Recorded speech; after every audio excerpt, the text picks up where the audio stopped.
नमस्कार दोस्तों, मैं आपका सुकेश शानभाग।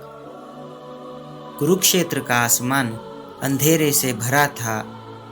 चांदनी धुंधली थी।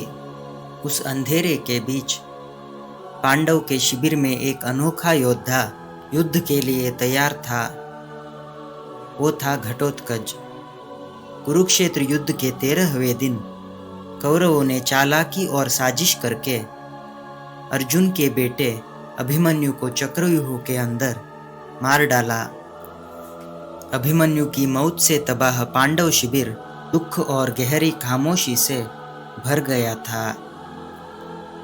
ठीक तभी दोस्तों, 14वें दिन की रात के घने अंधेरे में घटोत्कच नाम का एक विशालकाय राक्षस महाभारत के युद्ध के मैदान में घुस गया था। घटोत्कच भीम का बेटा था। उसकी माँ हिडिंबा नाम की एक राक्षसी थी, इसलिए उसके पास इंसान की ताकत और राक्षस की अनोखी जादुई शक्ति दोनों थे। राक्षस होने की वजह से रात में उसकी ताकत कई गुना बढ़ जाती थी।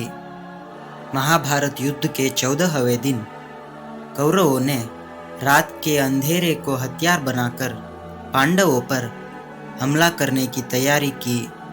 ये देखकर भगवान श्री कृष्ण ने भीम से कहा, आज रात के युद्ध में घटोत्कच को बुलाने का समय आ गया है, उसे अभी बुलाओ। भीम ने अपने बेटे को कुरुक्षेत्र बुलाया। घटोत्कच अपने पिता की इजाजत लेकर युद्ध के मैदान में आया।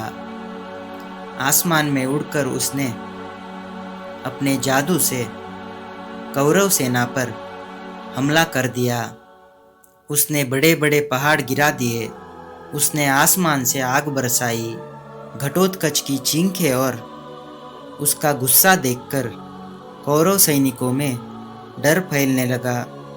दुर्योधन भयभीत होकर अंगराज कर्ण के पास भागता है और उससे कहता है कि अगर उसने घटोत्कच का वध नहीं किया तो कौरवों की सेना पूरी तरह से खत्म हो जाएगी।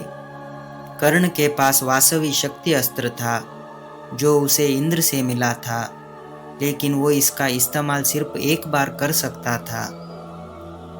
कर्ण ने उस हथियार का इस्तेमाल सिर्फ अर्जुन पर करने का तय किया था, लेकिन उस रात की हालात अलग थी। घटोत्कच कौरव सेना को पूरी तरह से खत्म कर रहा था। दुर्योधन के दबाव में आकर कर्ण ने उस शक्ति अस्त्र का इस्तेमाल घटोत्कच पर कर दिया। उसी पल आसमान कांपने लगा। शक्ति अस्त्र घटोत्कच के शरीर में घुस गया। अपनी मौत के आखिरी पल में घटोत्कच कौरव सेना पर भारी पड़ता है। उसका विशाल शरीर कई सैनिकों को मार डालता है। गिरते समय उसके चेहरे पर कोई दर्द नहीं था, सिर्फ संतुष्टि थी, क्योंकि उसके बलिदान से कर्ण का शक्ति अस्त्र खत्म हो जाता है। इससे अर्जुन की जान बच जाती है और पांडवों के लिए जीत का रास्ता आसान हो जाता है।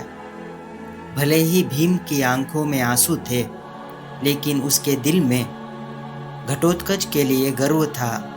उनके बेटे ने धर्म और पांडवों के लिए अपनी जान दिया था।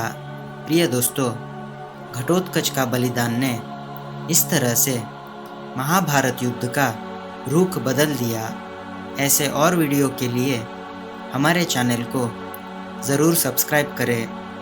मिलते हैं दोस्तों एक और नए वीडियो के साथ। तब तक अपना ख्याल रखना।